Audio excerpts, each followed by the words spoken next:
Hello, hello. What's up, everybody? Welcome to a brand new episode of Part of the Problem. I am Dave Smith, and he, of course, is Robbie the Fire Bernstein, who will be filming his first comedy special this weekend in Denver, Colorado. Very excited for that. How are you feeling, Rob?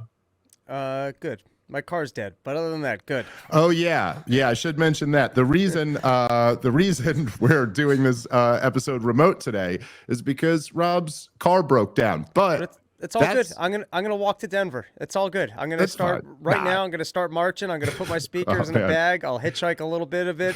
Porch Tour's happening. Nothing's getting in the way of the filming. That's right. And if enough of you purchase Rob's special once it's out, he can get himself a car. So there you go. Guys, just come do some of the drive. I got a hitchhike.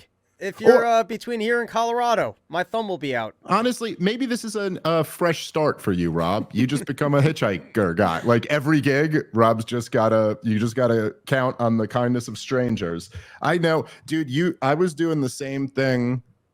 Because you have a car that's got a lot of miles on it, right? It's done. I just need a new car. How many miles?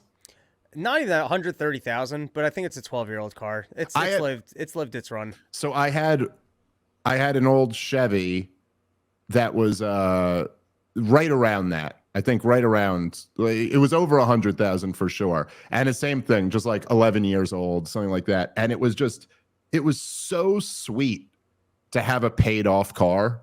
It's such a great thing to have. You're like, oh, and you like weirdly like, you dilute yourself into this feeling. You're like, oh, this is awesome. I don't have a monthly payment. You know, you're like, yeah, sure. I had to put $2,000 into it last month because like this thing happened. And then 3 months before that, I had to put $1,500 into it. And of course, 6 months ago, I had to spend $4,000 on it. And then like, eventually you sit down and you go, I'm paying more than a car payment to have an unreliable car. Yeah, this car is entirely new except for the one thing that doesn't work.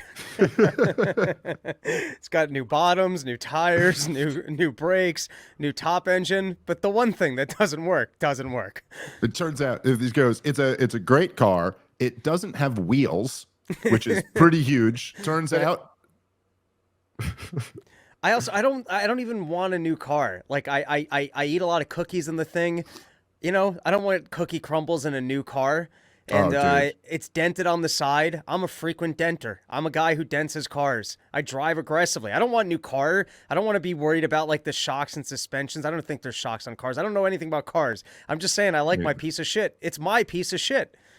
Dude, I know so little about cars that you could just confidently convince me of anything. Like you could literally, if you were just like I don't know what there is on cars, but if you just like with a lot of confidence were like, yeah, dude, you know, anything, I would just believe it. Well, anyways, I'll figure out how to get to the airport. PorchTour.com, Thursday night, New York City show, Friday in Phoenix, Arizona, and then Saturday filming, still tickets for the late show. PorchTour.com. All right, hell yeah. And I did tweet out the link if anybody wants to. Here, I'm going to retweet it right now so that it's the first. Move some tickets, new car money. Well, just so it's the first thing that people see. So here, I just retweeted it. If you're listening to this live, go if you can be in the Denver area for that late show, go support our guy, Robbie the Fire Bernstein. And of course, if you're listening to it live, that's because you have become a supporting listener over at partoftheproblem.com. And anybody out there who's listening to this episode later, if you want to get the episodes live, ad-free, uncensored, plus a whole bunch of perks like the message board and the live chat and a whole bunch of other stuff, go over to partoftheproblem.com and sign up. That's how you can help the show. If you love the show, that's how you can help us. And let's get real. You all love this show. You do. You can pretend you don't, but you need us. I think you need us in your life to make you feel better about yourself. All right. That was an aggressive way to try to make a sale. You're the sales guy, Rob. I'm no good at this. Hey. All right. So there's a bunch of stuff that I did want to talk about today, but I want to open with what I consider to be a note of optimism, which is something I'm struggling with, or something I struggle with, you know.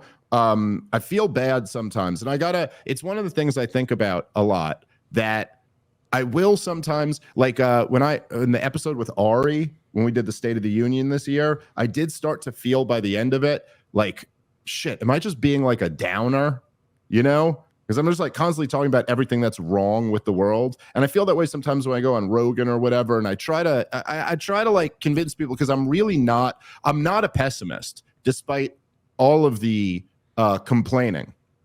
I'm really not. I actually think like we live in an amazing time. I think the prospects for liberty and prosperity and like a good future are very real. And I think we have a real fighting shot to win.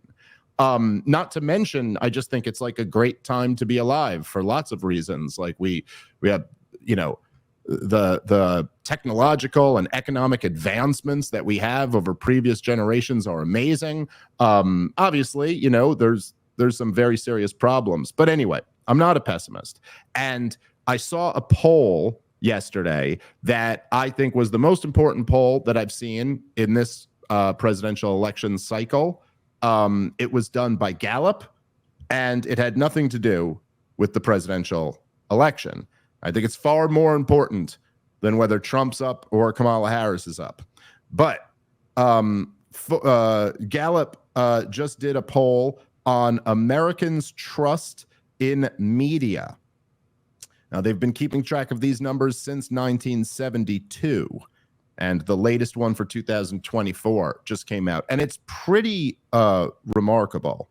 So just to look at this, the percentage of Americans who say that they have, when they ask how much trust and confident do you have in mass media, such as newspapers, TV, and radio. So they're asking about the corporate media, as we call it, what's often been dubbed the mainstream media or the lamestream media, if you're a cool Republican boomer. But the percentage of people who say they have none at all, no trust in media whatsoever. When I was born in 1983, it was around 7%. Around 7% of the population said, I have no trust in the corporate media whatsoever in 1983, the year I was born. Today, the number is 36%, with 33% saying they have not very much. Not very much. So the math on that. Trump English now? Yeah, I guess. But the point is that 69%, so about 70% of the American people say they either have not very much trust in the corporate media or none whatsoever. I just think that's so great. I just think it's like so great. It's there is a super majority consensus in the country right now that the corporate media is not to be trusted. And that alone, I don't see how you could possibly not, like, how you could be pessimistic in the face of that, where you have this, like, the corrupt regime has had a monopoly on information for my entire lifetime until they lost it really in the last decade. And now the trust has evaporated. Now, I don't know. We're very far from getting a super majority consensus in the United States of America that we should have sound money, or that we should have balanced budgets, or that we should have deregulation, or that we should have, drastic cuts in spending or taxes, or any of these great things that we'd love to see. But what a great place to start, that at least we do have a super majority consensus that the people who work in the corporate media are fucking liars who are not to be trusted. I think that's a great starting point. Well, you got to give kudos to CNN that they're trying to reshape their image, and they brought Brian Stelter back. So I'm sure soon enough they will have this image problem feared up once he's doing reliable sources and fact checking and letting you know that CNN's doing a great job. Well, it is. Look, they're doing everything they can do. The only thing you can do in a situation like this is bring Brian Stelter back and hope for the best. And then you can look the American people in the eyes and say, we're doing everything we can to regain your trust. If Sorry, you go just ahead. think away that the internet has gutted businesses by being better and more efficient, the way Amazon Yeah. shut down some stores because it will bring something right to your door with the packaging shipped a day later. You think about what Netflix did to Blockbuster, and then you think news is supposed to be truth. That's supposed to be the commodity, is that you can get actual information. And when CNN, MSNBC, and the works are unable to provide it to you, and then the internet fails in its censorship, and they can't get the Mary Poppins lady instated to take everything off of YouTube, and then Elon Musk steps in and goes, "I'll make sure that Twitter that the information's here." I think the commodity is truth, and that's what people are looking for. And as long as the internet's free, they're gonna find it. Yeah, look, I mean, that's literally that's what I said at the opening of my debate with Chris Cuomo, is that I was just like, and I said that for us too, that I was like, look, the commodity that we trade in here is the truth.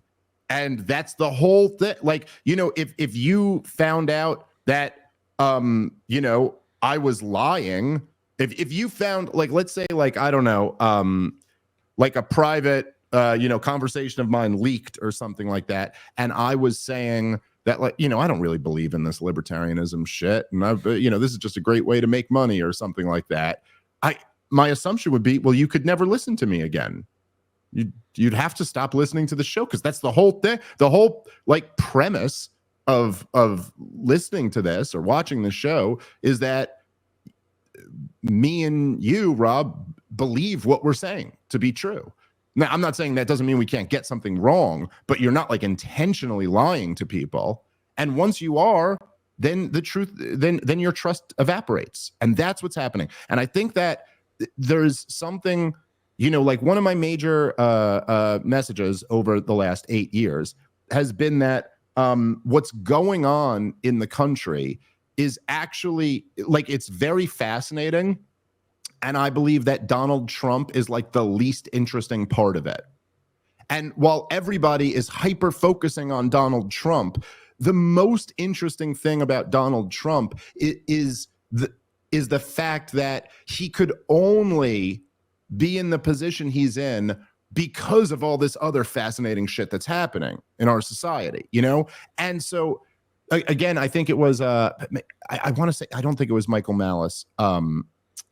I think he's the one who I heard this quote from. I don't know if it's his originally, but the quote was that the media acts like Donald Trump is the river, but he's actually the dam. Like, there's actually this whole force behind him, and you can understand where, and obviously these things, they both, like, influence each other. But the fact that Donald Trump, say, could run a campaign that where he would constantly say the media is the enemy of the people, fake news, you're lying, go at CNN, go at MSNBC, go, and that could resonate so much. Now, the way the corporate media takes that is this evil Donald Trump has turned all these people against the media. But I think the more accurate way to look at it is that people have lost trust in the media, and therefore they rallied around the guy who was saying, yeah, these guys are liars and they're your enemy. And the thing that, as you mentioned, Brian Stelter, it's just been amazing over the years to watch that, because look, I'm saying, when you look at this poll, it just gives you a whole different way to understand these things. And you go, oh no, that's actually why they're freaking out. That's why they're all freaking out, and they're freaking out about Trump, but really it's not about Trump. It's about that number. Because just, like, imagine it. Like, if whatever you were saying, like, the internet, it was a great example of the internet putting lots of other things out of business. But if you were to say, like, if the Blockbuster CEO is looking at some data, maybe a few years before Netflix completely put him out of business, and they saw something like 70% of Blockbuster members no longer interested in renting videotapes. Like, they'd probably freak out about that a bit. That's a damning number for your business model if you ever saw it. And that's what's happening in the corporate media. And to watch, Brian Stelter over the years, every week host a show about the media, and every single week come back. And I mean, just imagine Whatever it is, 70% of our audience, you found out tomorrow, 70% of them think we're full of shit. I mean, that's if you can't have some introspection when that happens, like if you can't go like, oh, geez, what are we doing? What are we doing that there's a super majority consensus that says that we're liars? What does that mean? You know, like why do people have this impression of me if I'm not a liar, you know, like what? And instead, every single week he would come back and say, the problem is disinformation. Everybody's tricked everyone into not believing us. The problem is Joe Rogan. The problem is Tucker Carlson. The problem is Donald Trump. The problem is Russian interference. You know, it's always something. Tucker Carlson had this example. I can't believe, I think this might have been in his book, In Ship of Fools. No, maybe not, but he definitely said it. But where his analogy was, he was like, okay, you wake up one morning and you find that your wife has left you for another man. And he's shorter than you and uglier than you and fatter than you and makes less money than you. And she's left you for that guy. Now, okay, you're immediate. No, tiny. Everything's worth smaller dick, everything. Now, your first immediate reaction might be like, you know, screw her. How could she do this to me? But at some point, you know, especially if you had like a show dedicated to analyzing why your wife left you, at some point you might go, geez, what was I doing? How miserable was I to live with? That she would pick somebody who almost in every, you know, like category doesn't have what I have. And I do think that's somewhat comparable. Like, imagine being CNN and like losing to us, you know, like you got this multi-billion-dollar budget and you can't beat some guys who got some cameras in a garage, you know, like at what point? But there's just none of that. And of course, they almost, you know, I know I've used this example before, but I remember one time I was watching a documentary about abortion with my wife. And it's a romantic evening. It is pretty weird. It's, you know, what makes it even weirder is that she was pregnant at the time. She was pregnant with our first. An evening of second thoughts. No, it wasn't like that. But I will say, people who listen to the show a long time have known my perspective on abortion like totally changed when I had kids, and it kind of changed throughout my wife's first pregnancy, which is just it. Look, especially as a guy, it's something you don't really like deeply think about until your wife gets pregnant for the first time, and then you're like going to regular ultrasounds and stuff, and you're very like obsessively focused, at least I was, on a fetus, which you've never been. I mean, I remember, you know, I didn't do this so much the second time she was pregnant, but the first time I was like constantly reading about the development of the baby in utero. Like okay, it's 9 weeks, the baby is doing this, the baby is this size, the baby can do this, the baby, you know, like, and you just kind of learn a lot about it. And so it's a little bit weird, but yeah, we were watching this documentary about abortion while she was pregnant. And the documentary had a very pro-choice bent. Like it was not a neutral documentary. But anyway, I remember this one time they in the documentary, they were interviewing an abortionist who's been a doctor performing abortions for like 30 years. And the doctor's being interviewed, and the doctor's like, listen, there is no moral question about abortion. It's a little thing in a petri dish. It's like, it's absolutely fine. There's no moral issue with it. And I remember me and my wife were laughing about it, where we were just kind of like, well, obviously you have to have that opinion, you know? You've been an abortionist for 30 years. Like, you can't even allow yourself to question like that maybe there's a real moral issue with this, because if there is, like, you could just see the social psychological incentive structure there, right? Like, you can't start to consider this, because if you did consider this, you're considering the possibility that you're what? Like a serial baby murderer or something. So like, of course you better, like, I'm not even saying you could be completely pro-choice and you could still get my point, that it's like, obviously at a certain point, you're so dug in, you've been a part of this that you kind of have to justify it. And in a similar way, of course, the entire corporate media, it's the most bitter pill to swallow to even start to go like, oh yeah, my wife left me for a shorter, fatter, broker, tiny dicked guy because I'm a piece of shit. Like, because I was a terrible husband. Like, you know what I mean? Like, to even consider that is very painful.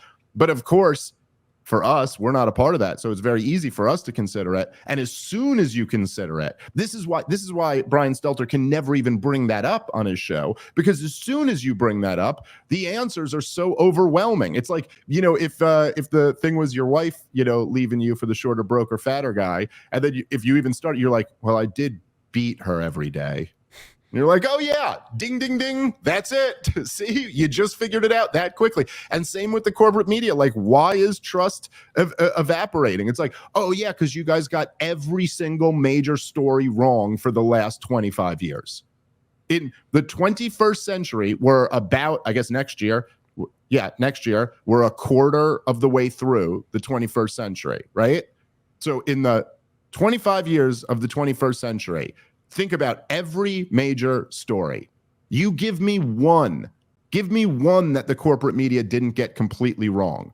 And obviously we could just rattle off the ones that they did, and like huge stories. The war in Iraq, the war in Afghanistan, the financial crisis, COVID,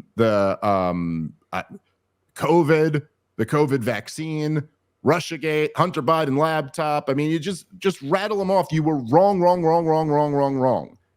And not, you know, not unintentionally. You weren't wrong like you just happened to get it wrong, because you got them all wrong in one direction, you know? You got them all wrong in the direction of the powerful, the regime. So it's like, anyway, it's so obvious why people don't trust CNN. And as you said, it really was, I mean, the internet really did help with that. I'm a big believer in, like, I think there is I think that you can just you can read on people, like on a very deep level in your soul. You can tell when someone's like a good faith, honest actor and when someone's lying to you. Like, I think people who watch this show don't think we're being honest. I think they know it. Now, I'm not saying they know, they may not think we're right about certain things. That's a totally different question. But I think they know that we're telling them what we really believe. And I think that most people, they just know that CNN is fucking lying to them. Like, they know they're lying, and they're lying to you, you know? And I think there's something about that you can read. At least most people can. I mean, if we're being completely fair here, I should point out that the Gallup poll also did let us know that 31% of the population is full-blown retarded. And they still say that they have a great deal or fair amount of trust in corporate media. So there is 31% of the population. I'd have to imagine that they are dumb, deaf, and blind, but they still think that the corporate media is telling them the truth. But 31% compared to nearly 70%, 69% who do not believe the media is, those numbers are really heavily in our favor. So I just think there's something tremendously encouraging about that. This show is sponsored by BetterHelp. Guys, life can be complicated. There's a lot of forces that work within us, and sometimes those forces can become obstacles in our way of achieving our goals. When that happens, therapy can really help. I know personally, I've benefited from therapy over the years, and I know lots of other people who have as well. If you're thinking about starting therapy, give BetterHelp a try, because it's the easiest way to do it. It's convenient, it's entirely online, it's designed to fit your schedule and your needs and be flexible to your schedule. All you do is you fill out a brief questionnaire and you get matched with a licensed therapist, and you can switch therapists at any time for no additional charge. Take control of your life with BetterHelp. Visit betterhelp.com/problem today to get 10% off your first month. That's betterhelp.com/problem. BetterHelp.com/problem. All right, let's get back into the show. I love it. There you go. Truth's getting out there. It's All right. it'll be interesting to see how they change their business model. If it's my guess is they will continue to try for censorship as anything else. I mean, their actual business model is being dishonest. It's just in not having to compete with anybody, so you're forced to accept their dishonesty. Yeah, the problem is, and what's reflected in those numbers is that their business model does not work if other people can tell you the truth and point out their lies. So that censorship is required, as of course Hillary Clinton admitted the other day, right? If we don't have the censorship, what were her words? We lose total control. Like, yes, and perhaps you've already lost total control. All right, so that kind of transitions into my my next thing that I wanted to talk about, and also I got a video clip here that I want to play about it. But as we get very, very close to this election, and it's a pretty difficult one to predict, if you ask me right now. But one thing that I think you can predict with near certainty is that the balkanization of America is going to continue, and that whatever happens on November 5th, or perhaps we won't know on November 5th, so whatever happens in the following, week or two, nobody who loses is going to believe it. Like if Donald Trump wins, there will be an explanation from the other side that involves he didn't really win. Maybe it'll be Russian interference again. I don't know. Are they dumb enough to go back to that one? Maybe. But I think you can guarantee with 100% accuracy that if Donald Trump loses, he's going to say he didn't really lose, and his people are going to believe him that he didn't really lose. I think that is a certainty. And that I also think is very encouraging. Like you'll notice that the same people who are freaking out about that poll are the same people who are freaking out about the prospect of Donald Trump not accepting the election results. Because it's what we're going to be going into in this new chapter of American history is a chapter where there is no faith in the institutions or their mouthpieces, aka the corporate media. And again, my perspective is that this regime is evil, and that the corporate media is essentially state media. And so from my perspective, that's just a really great thing. It's a really great thing if people don't trust an evil regime who does not have their best interest at heart. Anyway, the topic of the elections and whether they're real or not came up recently. I thought this was a very interesting moment. It was on 60 Minutes.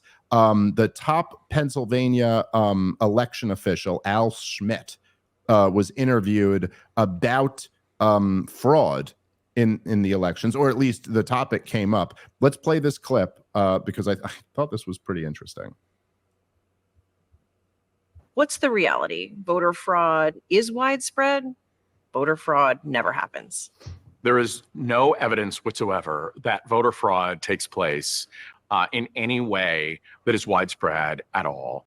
If a non-citizen tried to cast a ballot, would you be able to catch it? That's just not something that happens, because when it gets identified, there are severe consequences, whether it's prosecution and or deportation from the country. What's the reality? Voter fraud is widespread. All right. So this is I don't know, Rob, do you want to respond to this? I found this to be so interesting because it's like, he goes, there is no voter fraud. It doesn't happen on a widespread level. And of course, that just kind of begs the question, like, well, what's your definition of widespread? Because, like, I could even accept that that's true, I mean, listen, as you guys know who listen to this show, I don't like ever claim to like be like there was voter fraud in the 2020 election or there wasn't voter fraud. I don't. My starting point is that everything is fake. I don't believe any of it. All of the entire, because I know the entire media are permeated by liars. I know the entire political class is permeated by liars. They're all lying. And so I don't know what I'm supposed to trust their system. That doesn't make any sense to me. But when you say that voter fraud is not widespread, I guess the problem with that is that all of the presidential elections, at least certainly in the last 3 cycles, have had razor thin margins. Like, you know, you ever go look through like in the 2016 election between Trump and Hillary Clinton and the 2020 election between Trump and Biden, like the whole election came down to like 6 or 7 counties, you know, like it's like these swing counties within the swing states where I mean, what was the number of votes that Donald Trump was asking the Georgia Secretary of State to find him? Do you remember, Rob? It was a couple thousand. Yeah, it was like a small amount of votes. Like he's like, you know, whatever it was, I can't remember. I'd have to double check. But he was asking for like tens of thousands at the most, you know. And so like, let's say there's tens of thousands of instances of voter fraud. Well, it'd be very easy to say that's not widespread, right? I mean, according to the official numbers, what was it? Donald Trump got like 71 million votes. And Joe Biden got like 80 million votes. So if you had, say, like 200,000 fraudulent votes, you could pretty easily with a straight face say that's not widespread, you know? But that's not really the question now, is it, Rob? The question isn't whether it's widespread. The question is, could it potentially make the difference? And that's a whole different question. And then, sorry, go ahead. Well, the second half of the lie is great, too, because Yes. it would be like if I said, hey, does anyone drive drunk on the roads? And you answered, of course not, because if you do, there's heavy fines and even criminal penalties of going to jail. But people drive drunk all the time. And if you want proof of the fact that people drive drunk all the time, how many cases do you guys prosecute? And if you brought a statistician out, how many people are you actually busting? So he's not actually giving you any proof for the fact that it doesn't happen. The way that this question could be answered honestly is you would imagine if voting was like going to the airport. I go to the airport now, not only are they checking my ID, they got their facial recognition software to, I guess, to weigh it against the ID. So if we actually had honest and fair elections, the way that they would say is that every single year people attempt voter fraud, and we know that we are able to catch it and that it does not have a substantial impact on the election because we check every ID, we do it against facial recognition software, and aside from that, every single year we send out fake voters to see how many people we can get past our system, and we catch 99 out of 100 of our fake voters. So it's impossible for there to be a level of voter fraud that is affecting our election. And then you would go, we have a further fail-safe, and then you could come up with whatever nonsense. But that would be an actual system. What this guy does is he uses tricky sales language, and that's why he's got herpes coming out of his eyeballs.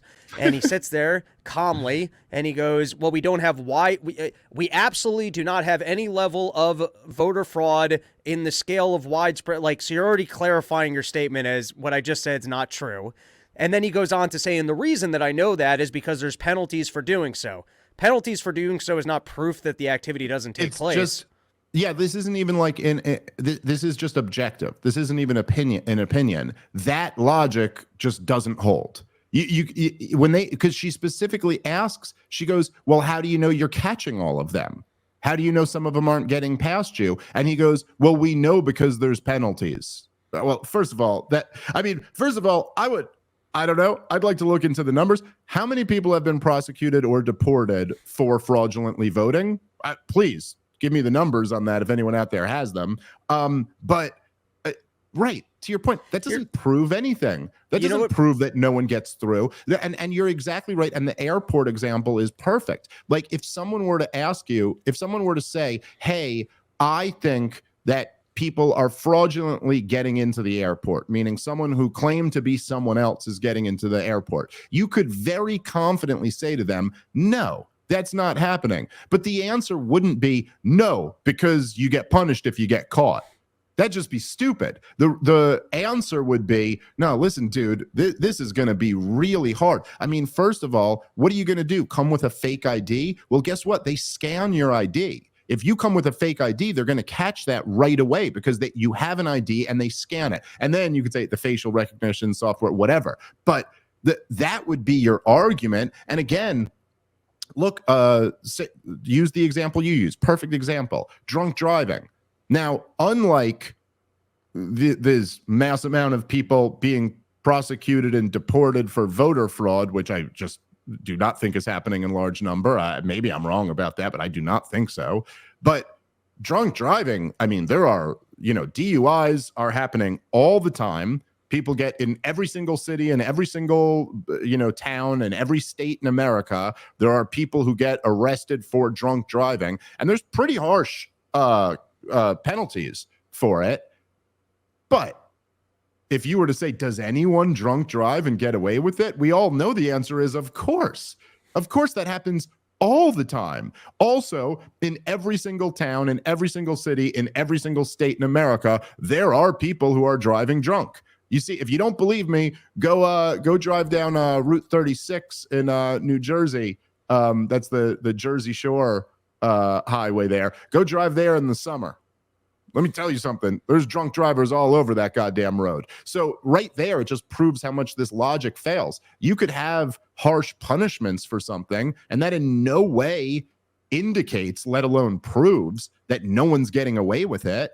And so again, you're just like, you look at this and you're like, okay, if you have this this problem, which the corporate media seems to think is the biggest problem in the United States of America, that Donald Trump denied the results of the last election and still won't admit he lost. Every single J.D. Vance interview, every Trump interview with the corporate media, every debate, this is always going to come up. So you're bringing this guy out to what? Assure people that the elections are legitimate? Well, you got to do better than this, because this is absurd. All right, guys, let's take a moment and thank our sponsor for today's show, which is Monetary Metals. I love this company. They are revolutionizing the precious metal space. For the first time, because of this company, now not only can you own precious metals, but you can actually earn interest in precious metals on those precious metals. It's really incredible. You can finally opt out of the dollar system, and right now you can unlock a 12% return on silver. Now, of course, silver is not just a precious metal. It's a tangible asset and a great way to diversify any portfolio. But with Monetary Metals, you don't just own physical silver. You own silver that works for you to generate more silver, growing your total ounces over time. And right now they're offering a participation in the first true silver bond since 1834. You earn 12% annual interest on silver paid in silver. You must be an accredited investor to participate. It's a 3-year term, and the bond is financing a publicly traded mining company located in the Western United States. If you want to learn more information on how to participate or learn more about Monetary Metals, click the link in the episode description, or just head over to monetary-metals.com. That's monetary-metals.com. All right, let's get back into the show. There's a good tell for when people are lying, and it's when things are too simplistic. So, for example, safe and effective. So are there any harmful effects? No, it's safe and effective. Whereas usually when people are being honest, you'll get a more nuanced answer. You get an honest doctor, you'll get a nuanced answer. Hey, I'm recommending this for all my patients. I think the good outweighs the bad. And yes, here are the following side effects, but we're mostly only seeing them in these individuals. When you start hearing the honest kickers. Said something, that's right. If you go, well, look, there's risks in anything, and I believe that the benefits outweigh the risks of this, of this treatment. And I think that the risks of not getting this treatment are substantially higher than the risk of getting it. That's what honesty would at least sound like from a medical professional. So there's something even scarier about this, which is if they can't give you a number, it means they don't know. So for example, stores all know that there's theft in their stores, and they can usually tell you, hey, we lose 5% of our profits each year to people stealing. And, oh, look, we actually hired this security team and we were able to lower that to 3%.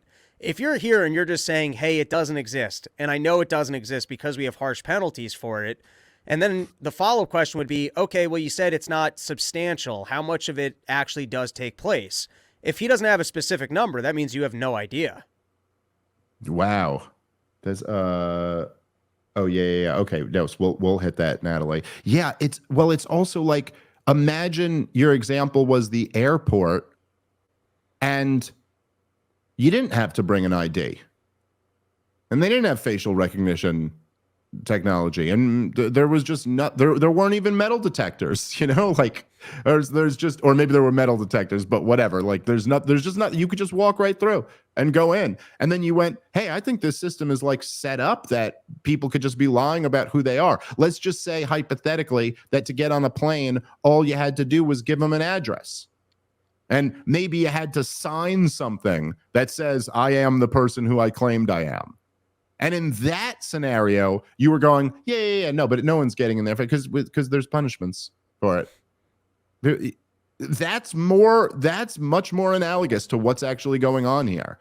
It's so crazy. It's so goddamn insane. And obviously, this has been obvious for a very long time, but it's obvious that the election security is not a priority. And in fact, keeping elections unsecure seems to be a priority, because anytime anyone suggests that you should have like signature verification or ID, all the progressives start, melting down about how you're stripping people of their right to vote. This is an attack on democracy, and it's also racist, right? Even though nobody thinks checking ID is racist in any other context. No, I've never heard anybody talking about how liquor stores are racist against black people, or how Amtrak or government buildings or any of the other things, when security is important, you always check ID. That is the system we have in this country. You could be for that or against that, but that's the system we have now. And so it's either always racist or it's never racist. It can't only be racist when it comes to elections. This is nutty. I always love the racist line, because they're not actually saying that checking the ID is racist. They're saying that it's more difficult for minorities to get the licenses, and so the system is racist. So why not fix the racist system? The checking of an ID is not racist. You're saying that it's difficult, so the rest of their lives are more difficult, and for some reason, we're not trying to fix this racist system that makes it more difficult for minorities to get necessary identification. It's not really, what I'm saying is it's not even an excuse, because so you're leaving people without identification and they're having other hassles in their life, and you're not looking to address the racist system. Well, that's my point, is that it's stated, right. It's the same point, just stated differently. If that's the case, then okay, but then the government building and Amtrak and airports and liquor stores are all participating in this racist system because it's harder for black people. By the way, I don't think, you talk about the bigotry of low expectations. I don't think I've ever heard anything more insulting than black people are just so stupid they can't figure out how to get ID. I don't know. I've known a lot of black people in my life. Every last one of them had identification. I do not buy into this idea that it is just too impossible for black people to figure out how to go to the same DMV that we all go to. And every time I've been to the DMV, there's always many different people of different racial groups at the DMV there with me. It was never just like, oh, we got a nice Klan meeting going here at the DMV today. But yeah, so it doesn't make any sense at all. And yes, if you actually believed that, then yes, you would probably be moving toward like, oh, let's make it easier to get ID. Like if that's the problem, then work on it from that end, not we can't have secure elections because of the issue. Anyway, it's all I'm saying is, again, I'm somebody who doesn't really have a dog in this fight. If somehow we figured it out tomorrow and it came out that there was no fraud in the 2020 election and no illegals were voting and no dead people were voting, I'd be like, okay, that's fine. And if it came out that there was massive fraud, I'd also be like, I'm not surprised. I don't really have a dog in this fight. I don't really care one way or the other. I can analytically look at this and go, if you're saying a lot of people don't trust the system and this guy's here to try to assure you that you should trust the system, this makes no fucking sense. What he just said is complete bullshit. So if the media wants to get those trust numbers up more, and if they actually want people to trust the elections, you're going to have to do something better than this. This ain't going to cut it. Okay, I do want to. I want to. We're up against time here, and I will address the. Natalie just mentioned that there were people in the chat who wanted to ask about. Wanted me to mention the Rogan stuff. I'll get into that. I'll just say, but I don't have any info. I haven't talked to Joe about whether he's having Kamala Harris on or Trump on or stuff like that. So I don't know the answer. I saw that Donald Trump said, here, I'll just do it now because there's not that much to talk about. I saw that Trump said he was going on Rogan. I hope that's true. I think that would be great. And then I've seen it being reported here that evidently Kamala Harris's team is in talks about going on it. If that is true, which I have not asked Joe about, you know what? I'm going to ask him, but here's the thing. If I ask him about it, then I can't really say the answer on air because it's not my place to say it if he doesn't want to. But I haven't asked him yet, so I can talk about it on air now. If that is true, then the title of the last episode about how Democrats are getting desperate, I was understating the case. They are far more desperate than I could have even imagined if she's considering going on Rogan's podcast, because it is a high likelihood, 80%, somewhere in that ballpark, that she completely tanks her campaign if she does that. I think it's a mistake for either one of them to go on Joe Rogan's podcast. And the reason I say that, Joe Rogan is best in the business. And if you're being honest with him, it will be the best platform for you to honestly present whatever your views and opinions are. And if you lean more socialism, you can be Bernie Sanders and you could be talking about free healthcare for everyone. And that might groove with Joe, and you might not tick the bullshit detector because he does have a sensibility, I think, for a fairness to wealth redistribution. But it might be different than our outlook.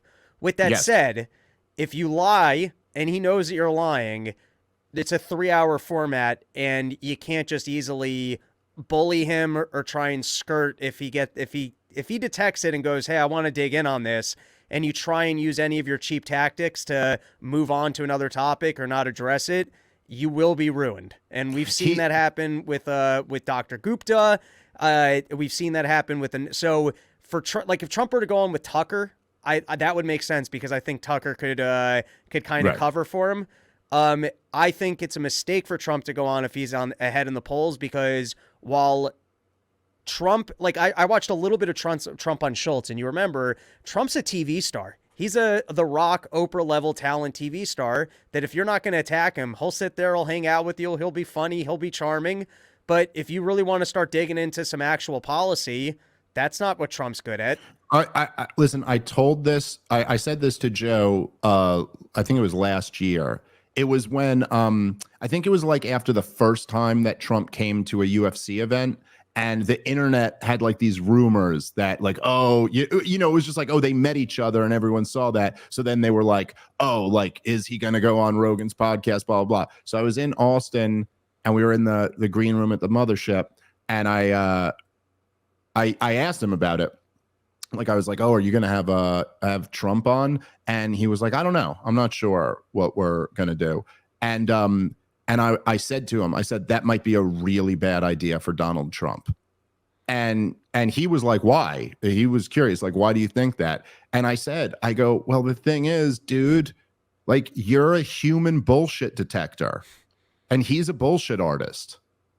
And so I don't know, how's that gonna work? It's one of the reasons why Rogan is the biggest thing in the world. It's not the only reason, there's several, but one of the reasons why Joe is so huge and why he's so great at what he does is because it's you remember in Meet the Parents, when De Niro could just he was a human lie detector, he could just hold your wrists and know if you were lying or whatever. Rogan's kind of like that. And Rogan is incredibly interested and incredibly open-minded. So if you start talking to him and you start telling him some real shit that you really believe, and there's a compelling argument to it, he'll just be totally open and give you a chance, be like, okay, let me ask you more about this. Let me dig into this a little bit. But as soon as he senses bullshit, he's very quick. Like, it's like, oh, that was bullshit. Okay. And he's very, and I don't think he could not do that if he wanted to. It's just too much who he is as a person. He doesn't like lies. And so, like, you know, like, and I've had moments where I was on the show with him before where something I said smelled like bullshit to him. And you could see it right away where he's like, yeah, but I don't think that makes sense because this and that. But every time I've always had, like, I'm not bullshitting. So every time I've always been like, well, no, what I'm saying is this. And then he goes, oh, okay. All right. I get your point, you know? But like, if he smells bullshit, he's gonna hone in on that. He can't not do it. That's just who he is. He's a very authentic person. It's part of the reason why he's so successful and beloved. And I completely agree with you. I just think there's a really good chance that could be a huge mistake for Donald Trump. There is a really, really good chance that could be a huge mistake for Kamala Harris. I think Trump could get through it. I don't think Kamala could get through it because even in the best case scenario, Rogan does a great job of almost humanizing characters that in other platforms were unlikable, where he really brings out the charm in other individuals and lets them share their stories. Kamala Harris isn't a person. She's not a human being. There's nothing actually likable there. Like, even I watched, there was a short clip of Kamala Harris where she was talking about how she's into Formula One racing. And even if that's true, and I bet that's a conversation that Rogan could have, and with anyone else, maybe that could become a 30-minute thing where you get into the ins and outs of cars and why it's so interesting. And I promise you, if you were to dig into that moment with Kamala Harris, even if it's true that she does like Formula One racing, she would somehow make that conversation unlikable. 100%. Yeah, 100%. It's going to be, 80% might have been too low. There's such a high likelihood that she would just have very, very bad moments. And one more thing, Joe Rogan's not agreeing to do a fluff piece interview. The same way Howard Stern was like, hey, I'm going to put you over, and we 60 Minutes re-edited for her. If you're going on Joe Rogan, you're playing by Joe Rogan's rules. He's not going, yeah, I'll have you on and I'll keep to your rules. It's, no, you can come on and do my show and the way I do my show.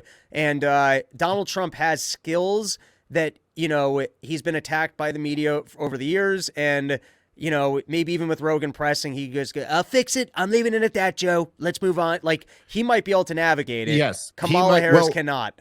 Listen, you're 100% right about all of that. And by the way, for people who don't know, if you think Rob is like being a tad bit hyperbolic or something like that, Howard Stern says in the interview that his goal was to get her over.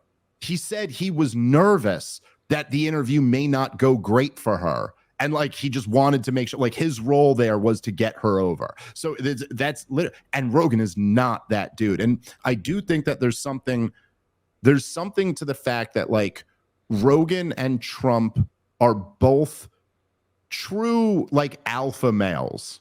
Like these are both guys who are like dominant men.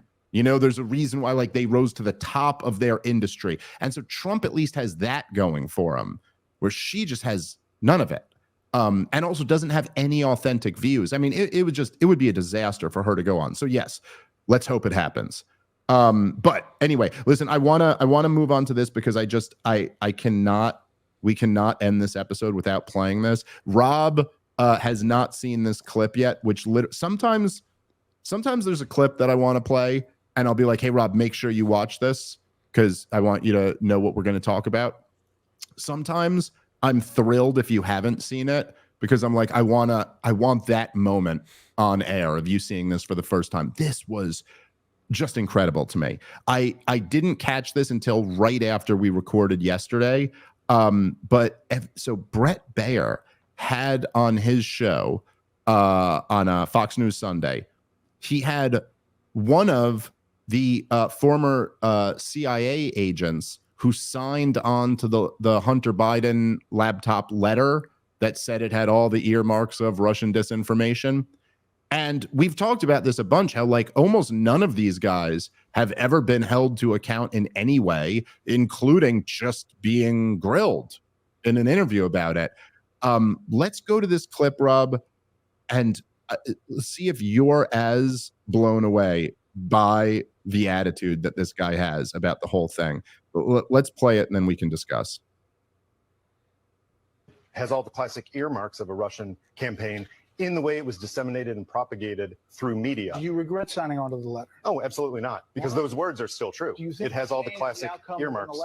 Oh, absolutely not. No, Even though it wasn't true. It had the classic earmarks, but it wasn't true.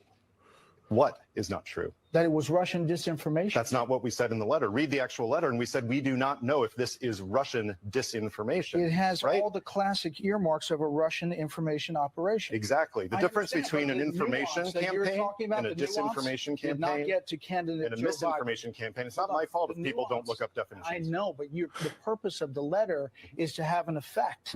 And the nuance that you're talking about here never made it to candidate Biden because he said it plainly on a debate stage that obviously affected the dynamic. Yeah. Don't you think? I would absolutely love for all news media to show nuance on all these issues instead of racing to sound bites. And in this case, some news media race to sound bites. That's not helpful for the American people. And I really wish that people was helpful for the American people. Well, instead of quoting one sentence from it, people actually read maybe an entire paragraph. It shows that we don't know if it's Russian. It affected anything? I don't know if it affected anything. We don't analyze American political environments. We were trying to. What we were trying to do is point out that this has all the classic earmarks of a Russian information campaign. Not to say it's Russian disinformation, but to say that the propagation through American media and international media has all the classic earmarks of a Russian information campaign because we've seen it over and over and over again. They love to sow these kind of divisions and exacerbate them. That's not American, that's Russian. I got you. Yeah. But it ended up being a Biden information campaign. I gotta hop in. Used it. This is just... Well, this is the end of it. So just play the very end, and then Rob, you can take it. In the campaign and in that debate. I encourage you to ask him about that. And I will. Thank you very much. You bet. Okay, go ahead, Rob. This is exactly the way government operates, where, I was just saying this thing. This is COVID all over again. With, hey, I never told you had to get this vaccine. I just was listening to that guy and that guy's authority. And then everyone points fingers to someone else. So they know exactly what they're doing. They're very good at their legal technicalities. And so they put forward, oh, this has all the earmarks of a Russian misinformation campaign. And then right away, the next branch of government goes, okay, well, then we have to remove this and we got to put pressure on the tech companies. And the tech companies go, oh, we have to remove this from the internet because they're telling us. And then you could be standing on the sidelines and go, wait, no, that technically that's not what they said, and so there's no reason for you to be in this censorship. And they go, no, we have to take this off the internet because of that's what they said. And then when it turns out to be false, you go back up the command chain. Oh, well, we never said that. They know exactly what they're doing every single time. This is the playbook so that no one can ever be found guilty in government for overstepping their authority. They go, well, it's our recommendation that we think it would be dangerous, and so therefore you should close your stores. And then the next branch of government, your governor comes in and goes, well, I'm working off the CDC, so I have to close your store. Then we find out your store didn't need to be closed, and we go, let's hold the governor responsible. I'm not responsible. I was listening to the health authorities. Yeah. You go to the health authorities, well, we're not the governor. We were just making a recommendation about health based on what we knew at the time. We don't have the authority to close your store. And so everyone gets to point at the other one. I was just listening to that guy, I was listening to that guy. And then no one's ever held accountable. But they all know exactly what they're doing. He put out the exact language of what they needed to put out so that they could have the story removed from the internet and then be able to turn around 3 years or 4 years later and go, no, we never said that it is Russian misinformation. Yes. Well, look, just to make it clear for anybody, I mean, I'm sure most of you guys know this, right? But the story here is that 4 years ago, almost to the day, it was, I don't remember the exact date, but it was in October 4 years ago. So in October of 2020, the big October surprise was that Hunter Biden, the son of Joe Biden, had left his laptop at a computer repair store. He didn't go back to pick it up. And the way the contract works with these computer repair stores is you forfeit ownership of the laptop. And the guy who then starts looking through this realizes it's Hunter Biden's. There's all this interesting information on there. And Rudy Giuliani ultimately gets a copy of the hard drive. And part of the information that came out about this, and remember, this is the first time that people knew this, was that Hunter Biden was involved in incredibly lucrative business deals with foreign governments and foreign companies that were very well connected to the government in areas like particularly the one with Burisma in Ukraine, an energy company where Joe Biden had been the point man on a U.S.-backed coup that removed the democratically elected president, Yanukovych. And they then hired Hunter Biden, a person who had no experience in the energy sector and did not speak the language. And they're paying him like hundreds of thousands of dollars a month just to be on their board. Now, however you feel about this, that is newsworthy. That is a scandal. Like, there's just no getting around that.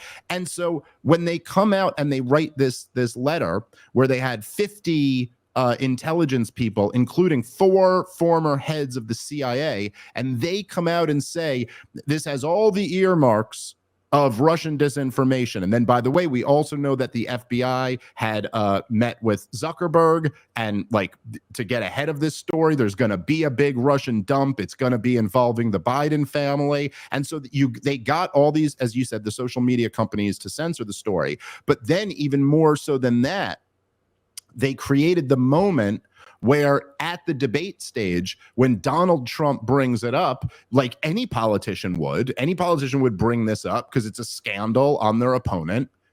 And he goes, well, look, your son is totally corrupt. It's like totally getting all these corrupt deals. What did you know about this? Were you involved in it? Joe Biden can look and say, hey, listen, 50 high-level intelligence officers, including 4 heads of the CIA, have all said this is Russian disinformation. And then the moderator goes, fact check, true. That is what happened. And so it can take, for anyone, who's in that 32% of dummies who still believes in any of this shit, they go, oh, well, there, I guess we have our answer. This October surprise is a big nothing burger. And that's the reason they did it. And again, just to be clear, the week it came out, 4 years ago today, me and you both said, this is real. This is Hunter Biden's laptop. This is not Russian disinformation, because it was obvious already at the time. They had already run like these basic things where, one of the things you could do, and Rudy Giuliani is not a genius, but he's smart enough to know this. So one of the things you could do is you start going through the emails and you can start contacting the people on the other end of the email and be like, hey, was this your email? Is that? And they verified all of it immediately. So we all knew this was real. It took another year plus for the entire corporate media to admit it's real. Everybody now admits it's real. Nobody is hanging on to the lie. Even Hunter Biden, they sued them. Hunter Biden sued the fucking computer repair shop, saying that they stole his property. Well, how can you sue him if it's not really yours, right? They lost, I believe, or maybe that's still in, they're still pursuing that, but they're not going to win that suit because he signed the goddamn contract. It's just that he's a crackhead, and crackheads do crazy things. It was the old Dave Chappelle line. There's lots of things. There's chocolate to eat, crack to smoke, got to move. And so that's that. But for him to come out and say this, it's such bullshit. This is why trust in the media is evaporating, right? Because it's such bullshit. Obviously, you wrote that letter to suppress the October surprise that maybe could have gotten Donald Trump elected. And Brett Baer, even, who's really, not much of a journalist, but it seemed like even that was too far for him. Like even that was over his line. And he's like, dude, come on. You totally affected. Listen, it's blatant election interference. They clearly affected the results of the 2020 election. And that was their goal. That was their intent. And so there's this lie about well, if you actually read the whole thing, what? If you read the whole thing, you'd realize what? That we left ourselves plausible deniability, that we left ourselves a little bit of wiggle room. Technically, we never said we know for sure this is fake. We just said sure does seem like it. A whole bunch. This is get out of here, man. This might be more clear in what happened with COVID. And it's why I've said we need the Clear Authority Act, that if government's going to do something, they have to actually mandate it and state what their authority to do so is, and then be held responsible for if they were overstepping, as opposed to this game that they play where essentially they take away a freedom from you And then when you prove that you were supposed to have that freedom, they go, well, we were never taking that from you. And even in this case, when they put that out, if you were to go, hey, you know, they're not actually telling you that that's Russian information, they're putting the kicker on it, they would accuse you of misinformation. Or Right. you might even been taken off of YouTube, and they would go, no, that's dangerous for you to say. And you could be like, no, they're not even owning their own words. And so it's what happened with COVID. They close your business, then you have to prove that they didn't have the authority to close your business, and then they can turn back around weaselly and go, oh yeah, we never said, we were just making a recommendation. We didn't have the 100%. authority to do that. It was just a recommendation. It's the same thing here. They know exactly what they're doing. They have their lawyers. It should have to be with clear authority. Are you making a statement that this is actually Russian misinformation? Or are you putting a kicker in there so you don't have liability? And if you don't want the liability, then you shouldn't be allowed to make the statement. It's one of the worst things about government is that it's that exact dynamic, that when the music stops, there's no one to be held accountable ever. You know, I mean, like, even if the government, let's say, like, ruins your life, I don't know, let's say for hypothetically, they lie us into a war in Iraq and they kill 1 million people and something like 15 million people are displaced. Well, what can those 15 million people do? And even theoretically, if you could sue the US government and hold them responsible, well, okay.